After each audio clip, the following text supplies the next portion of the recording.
I wouldn't say that Harry Potter is known for many iconic cars and vehicles, but I think an argument could be made for the Flying Ford Anglia. And that's what we've got here today. Welcome into Old Mount Bricks, everybody. Today we're taking a look at set number 76424, containing 165 pieces. This is the classic blue Flying Ford Anglia from the Harry Potter collection. Back of the box shows some play features, being able to remove a few things and some of the details within. Today we are going to be doing a time-lapse speed build of this set here, and then I'll give you my thoughts on it. So let's go ahead and crack this thing open and get started. As we cut open the box on this one, I'm pretty excited. It's been a long time since I've done a Harry Potter set. As we open it up, inside you will find plastic bags, and I dump them out, and I can't get the other one out because it's like glued inside here, but it comes out. There are 2 numbered bags, a small sticker sheet, and the instructions. We're going to pour out the pieces and get started.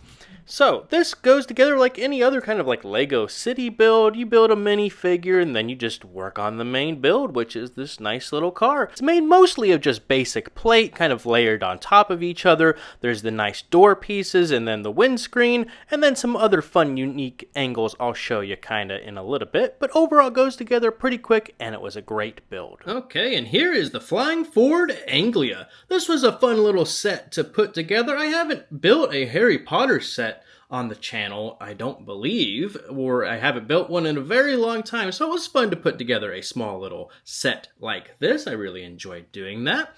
The Ford Anglia, of course, is a classic scene from the Harry Potter movies, particularly The Chamber of Secrets, the second movie/book there. It is Arthur Weasley's car. It's kind of based on a 1960-ish model of the Ford Anglia. The car does have sticker details on the front and the back. The license plate reads 7990TD, which is the same one that is in the movie on the front and also the back of the car. The car itself is a classic 6-stud-ish wide there, so it's not like the big speed champions we get these days, which are 8-stud wide, as I appreciate as it fits better within a Lego city. I do appreciate the white line running along the car there, including some print detailing on the door, which is unique, even though I'm not sure why it doesn't go all the way across there. I think it does in the source material, so I don't know why they couldn't do that, maybe because of the handle or something, but it does on both sides of the car as well, so especially when you back up there, you can see it looks quite nice having that on there. One of the more interesting build techniques is actually this little section here. You can see how many plates are stacked up. It looks a little messy there, but it's making use of the newish piece there, like the 1x2 slope without the grill element, and I think that helps add some nice detail, again, especially from a distance there, makes it look pretty good. Back of the Ford here also does have a nice trunk that you can just open up by lifting like that. Inside you will find just a regular minifigure suitcase and the extra hubcap. I'm not sure why I got an extra hubcap, but that is fine. I'm going to leave it in the back of the car there. Wish it would have come at least with an extra tire or something to put in there as well. The top can be removed here. It's basically just one big piece, more or less, like that, held in basically just by these front studs here, and then just 2 on the back, with this big piece here, as well as a little bit right there. So you could try and remove it and keep that part on there if you wanted to. I found it easier for me to just take this whole thing off in order to get access to the interior of the vehicle. Like I said, they do have actual doors that can open, which is not the case on all Lego cars these days, so that is nice that they included that. Over here it is a European style car, which means the steering wheel is on the right side of the car. There is a nice little sticker detail with like the little button there to make it fly, and a little glove box, it looks like. It is weird that they didn't put an actual steering wheel in here. It just is kind of like the 2x2 circular plate with the hole in the middle. But I guess that's to kind of save room. Of course, this is not the first Ford Anglia that they've done for Harry Potter. This one was released in 2024. They've also released one in 2002, 2010, 2018, 2020, and now in 2024. It's also been included in a few other sets, like Privet Drive there, so at least 10 different versions of the Ford Anglia over the years. But I think this one is definitely one of the best ones so far. And here's just a quick shot of the leftover pieces for this set.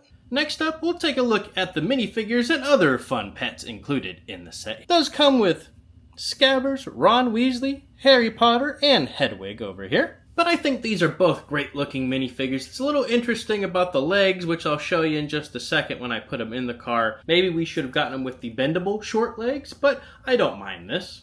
Taking a look at Ron first, it is a unique minifigure, at least according to Brickset there, with a combination of the different colored short legs and this nice little sweater there. He does have like a red shirt kind of poking out underneath it as well. If you rotate him around, it's kind of the standard, kind of longer hair he's had in a number of sets here, as well as some nice print detailing for the sweater on the back. He does come with a reversible face, kind of a upset or scared face as well, so that's always fun to see on these type of minifigures. But Scabbers looks pretty good too, just kind of your standard rat/mouse mold. We've got Harry Potter up next again from the Chamber of Secrets. He's got a unique look to him as well, with the red flannel style shirt with like the blue shirt underneath and some kind of classic tan pants there. Of course, comes with his darker colored wand as compared to Ron's, which was in the reddish brown. This is like the dark brown that Harry has here. Back of him also has some nice print detailing there. Harry does also come with the reversible face there. He looks kind of a little strange, his teeth kind of poking out doing that. He does have his famous lightning bolt scar on his forehead on both sides as well. But he does have his kind of unique hair mold there, so when you put that on, you can easily see the scar kind of within there, so it keeps that uncovered. Hedwig is also the same one we've had for a little bit there, but she looks pretty good as well. You can, of course, put them inside the car, so again, we'll take the roof off. We'll take Ron here and put him in charge of driving the car on the other side here. It's a little bit of a tight fit. You kind of got to raise his arm up kind of like this, and then put him in so he kind of fits a little better. Same kind of thing with Harry here. You got to raise up his other arm like that so he kind of fits in. Make sure the other arm comes forward just a little bit. Then they can fit inside, kind of have their arms hanging out the window, but so it's a tight fit, but it gets the job done getting both of them in there. The box does recommend just kind of opening the trunk here and shoving the remainder of the folks inside. You put the Scabbers in the back, you can put the wands all in the back there. You could probably fit Hedwig in there if you really wanted to, but you can put Scabbers back there, and then you should be able to put Hedwig just right in the back here if you kind of center it up good, just like that. And then you've got a fully loaded Ford Anglia with the two folks in there. You can kind of see them smiling away. I feel like while they're in the car, they need to have the scared faces. So let me update that real quick. Here we go. That's better. Now it looks like they're afraid and flying around here. And the Star Wars test of swooshability, it seems okay. It is just a little car, but you could definitely fly this thing around if you wanted to without it falling apart or anything. So good for play. There you have it. There's the Flying Ford Anglia from Harry Potter there. This was a great little set. I enjoyed putting this together. Again, I don't think I've done many Harry Potter sets, so this was fun just to kind of visit. I got this one in particular because I think it would be nice to have going around my Lego city, and that's the next step for this thing. I don't know if we're going to actually have it flying, or maybe just cruising along, or just flying in the street kind of like I have one of the DeLoreans in there from Back to the Future, just kind of hovering off the ground a little bit somewhere in our Lego city.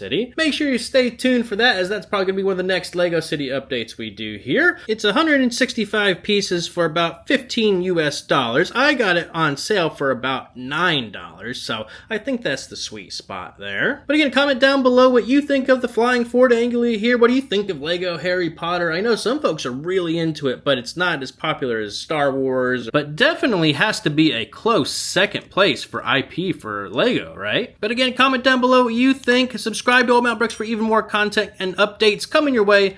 And until next time, thanks for coming by Old Mountain Bricks today. Have a good one.